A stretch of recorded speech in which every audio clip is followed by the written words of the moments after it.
In this video, we will learn how to remove grid line in Excel sheet. So this is my Excel sheet. I have here some data, employee name and department.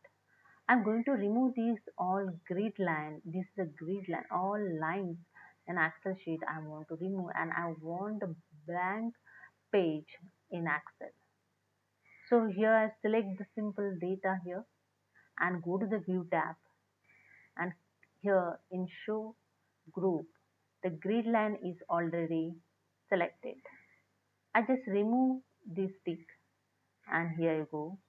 The all Excel is showing the blank page. So this is a way you can use this grid line option and showing the blank page in Excel sheet. If you want blank page, you can untick this grid line. Okay. If you don't want, just tick it grid line. The all lines is showing here. Okay. So hope you understand. If you like this, please subscribe my channel. Thank you so much.